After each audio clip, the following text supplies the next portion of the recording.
Hi there, here we are with our patient, Dr. Kevin. Came in from Houston, formerly of Austin. We did a MaxHarvest hair transplant procedure, or Max Plus, excuse me, about a year ago. Yeah. Okay. Yeah. And what'd you think? How do we do? Oh my gosh. Amazing. And that's why I'm back. Okay. Okay. Because I want to add more. So being back's not a bad thing. It's a good thing. No. I mean, I had a lot to fix, and your results were even better than I expected. So, Music to my ears. Why don't you tell the camera what we did? So, I was having a lot of hair recession on both sides, just like most men. And I just was definitely looking older because of it. So I wanted him to build that up. This was getting, the crown was definitely getting bald, but it just didn't bother me as much because I just don't see it.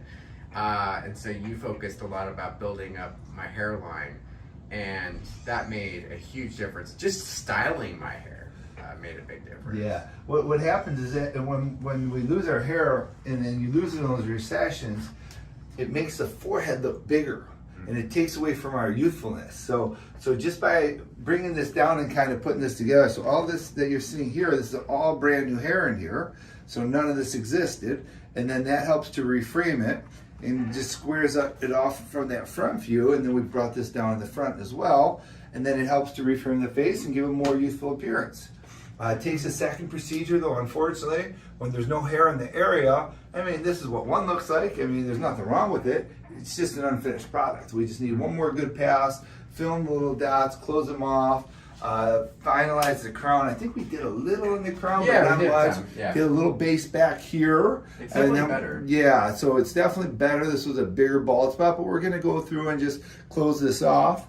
And he's doing his part with Propecia and Rogaine. And so if he stays on the Propecia and the Rogaine and all things stay equal, he should be done another procedure. But there's always variables, and I tell everyone the same thing. We don't know what's going to happen with future loss, and the hair transplant's not the cure of the hair loss.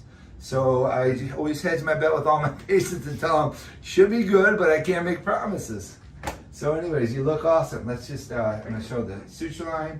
Came back here. So this is a suture line hidden under there. Has anyone ever said anything to you about the suture line? Only one, and that was the guy who was cutting my hair. Okay. So it came out awesome. Can't even see it back here. Looks great. Came out awesome, buddy. You did great.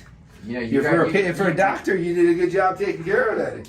And most doctors are the worst patients. Yeah, I would agree. And there was a dermatologist who took my stitches out, and she's like, "That was one of the best stitches I've ever seen." Wow. It's just pretty Love cool. it. I love it, buddy. Yeah. So what do you say to the guy sitting on the fence who's thinking about doing this, but is afraid to? Honestly, I tried other things beforehand. I tried the PRPs, injectables, all the creams and lotions, and honestly, I wasted a lot of time and money, and I should have just jumped and done this. That's why I'm back here in the seat 11 months later. I wanted to get the next set of results. After about 6 months, my hair was just took off, and I was kind of blown away. So it's worth it. Awesome.